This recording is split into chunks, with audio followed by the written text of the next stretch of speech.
অনেকে আমাদের ওয়াটার হিটারটা নেওয়ার পরে ডিসপ্লেতে লাইন আসে না বা পানি গরম হয় না। এটার একটা বড় কারণ হচ্ছে যে আমরা হচ্ছে গ্রামের দিকে যাদের একতলা বাড়ি থাকে তাদের এই পানির ফ্লোটা এত স্লো থাকে যে এই সেন্সর আছে যেটার ভিতরে, সেন্সরটা এটা হচ্ছে কানেক্ট হয় না। আমাদের এটাতে যদি আপনি পানি দেওয়া ছাড়া এটা লাগান, মানে প্লাগ ইন করেন, তাহলে এটা পোড়ার কোনো সম্ভাবনা থাকে না, কারণ হচ্ছে একটা সেন্সর থাকে যেটা পানির ফ্লোর কারণে চাপে হচ্ছে এক হয়ে যায়। তো এটা আমরা যদি না হয় বাই ডিফল্ট, আমরা এটা ম্যানুয়ালি কীভাবে করতে পারি সেটা দেখাচ্ছি। আমরা প্রথমে হচ্ছে এই সাইডটা আমরা খুলবো। খোলার পর এখানে একটা সিম্পল সার্কিট আছে, এত কিছু বোঝার কোনো দরকার নেই, এটা খুবই সিম্পল। আমরা দেখবো যে এখানে দেখেন যে একটা জিনিস আমরা দেখাই, এইখানে এই জিনিসটা আছে, এটার সাথে কানেক্ট হয়। যখন পানির ফ্লোটা আসে তখন এটার সাথে কানেক্ট হয়ে যায়। সো অনেক সময় যাদের গ্রামের দিকে বাসাটা থাকে, এটা পানির ফ্লোটা খুব হাই না হওয়ার কারণে এটা উপরে উঠে না, যার কারণে হচ্ছে আমাদেরকে এটা অনেক সময় ম্যানুয়ালি করতে হয়, যেহেতু এটা একটা মিনিমাম পানির ফ্লো অনুযায়ী বানানো হয়। সো আমরা এটা সিম্পলি খুলবো, এটার জন্য কোনো বড় টেকনিশিয়ানের কোনো দরকার নেই, খুবই সিম্পলি কাজ করা যায়। আমরা জাস্ট এটা খুলবো,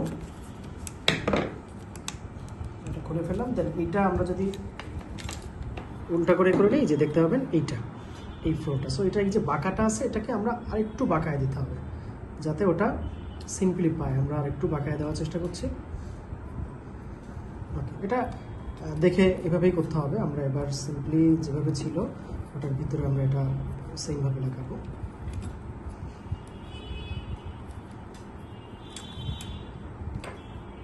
ওকে, জাস্ট একটা নাট খুলে আমরা আবার এটা সিম্পলি লাগিয়ে দিলাম। এখন দেখতে হবে যে এটা আসলে এক্স্যাক্টলি কানেক্ট হয়ে আছে নাকি না, এরপরে কানেক্ট হবে। যদি দেখা যায় এক্স্যাক্টলি কানেক্ট হয়ে আছে, তাহলে এটা যদি আপনি পানি দেওয়ার আগে লাইন দেন, তাহলে কিন্তু কয়েলটা জ্বলে যাওয়ার চান্স আছে। যদি একেবারে লেগে থাকে, তাহলে আমরা আবার একটু চাপ দিয়ে, যাতে লেগে না থাকে, হালকা দূরত্ব রাখতে হবে। আমরা দেখতে পাচ্ছি একেবারে হয়ে গেছে এটা। সো আমরা এটা একটু দূরত্ব দিয়ে দিলাম, দূরত্ব দেওয়ার চেষ্টা করছি আমরা। সো এটা এখন একটু দূরত্ব আছে। সর্বোপরি আমাদের চেষ্টা করতে হবে, এই ধরনের সমস্যা যদি হয় সেক্ষেত্রে আমরা এটা এইভাবে কানেক্ট করার চেষ্টা করব। দেন আমরা অবশ্যই প্লাগ করার আগে পানির ফ্লোটা থাকতে হবে। পানির ফ্লো যদি না থাকে, আমরা কোনোভাবেই এটা অন করলে কাজ হবে। সিম্পলি এটা আমাদের হয়ে গেছে। সো আমরা এটা এখন লাগিয়ে ফেলবো। এবং আবারও আপনাদেরকে মনে করিয়ে দিচ্ছি, এভাবে করার পর আমরা প্লাগটা পরে দিব। আগে হচ্ছে পানির লাইনটা দিতে হবে, পানির লাইনটা দিয়ে দেখতে হবে যে পানি আসতেছে, দেন আমরা প্লাগটা ইন করব। ওকে, দেন এটা সব ঠিকঠাক থাকবে। Thank you.